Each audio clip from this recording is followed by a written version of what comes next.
ኦሪት ዘፍጥረት ምዕራፍ 39 ዮሴፍ ግን ወደ ግብፅ ወረደ። የፈርዖን ጃንደረባ የዘበኞቹም አለቃ የሚሆን የግብፅ ሰው ጲጢፋራ ወደ ግብፅ ካወረዱት ከእስማኤላውያን እጅ ገዛው። እግዚአብሔር ከዮሴፍ ጋር ነበረ፣ ሥራውም የተከናወነለት ሰው ሆነ።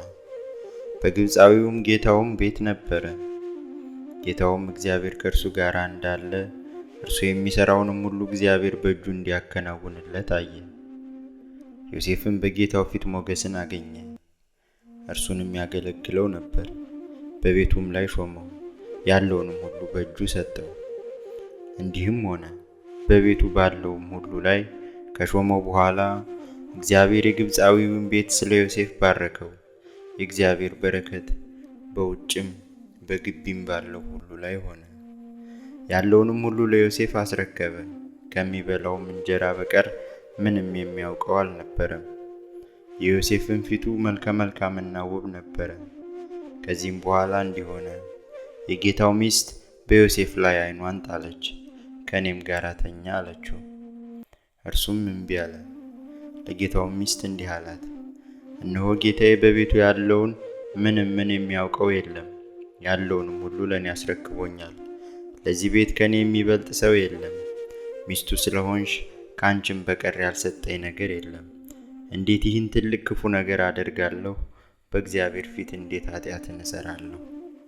ይህንም ነገር በየዕለቱ ለዮሴፍ ትነግረው ነበር። እርሱም ከእርሷ ጋር ይተኛ ዘንድ ከእርሷም ጋር ይሆን ዘንድ አልሰማትም። እንዲህም ሆነ፣ በዚያን ጊዜ ሥራውን እንዲሠራ ወደ ቤቱ ገባ። በቤትም ውስጥ ከቤት ሰዎች ማንም አልነበረም። ከእኔ ጋር ተኛ ስትል ልብሱን ተጠማጥማ ያዘች። እርሱም ልብሱን በእጇ ትቶላት ሸሸ፣ ወደ ውጭም ወጣ። እንዲህም ሆነ፣ ልብሱን ትቶ ወደ ውጭ እንደሸሸ ባየች ጊዜ የቤቷን ሰዎች ወደ እርሷ ጠርታ እንዲህ ብላ ነገረቻቸው፣ እዩ፣ ዕብራዊው ሰው በእኛ እንዲሳለቅ አግብቶብናል። እርሱ ከእኔ ጋር ሊተኛ ወደ እኔ ገባ። እኔም ድምፄን ከፍ አድርጌ ጮኽሁ። ድምፄንም ከፍ አድርጌ እንደ ጮኽሁ ቢሰማ ልብሱን በእኔ ዘንድ ጥሎ ሸሸ፣ ወደ ውጭም ወጣ። ጌታው ወደ ቤቱ እስኪገባ ድረስም ልብሱን ከእርሷ ዘንድ አኖረች። ይህንም ነገር እንዲህ ብላ ነገረችው፣ ያገባሃልን ዕብራዊው ባሪያ ሊሳለቅብኝ ወደ እኔ ገባ።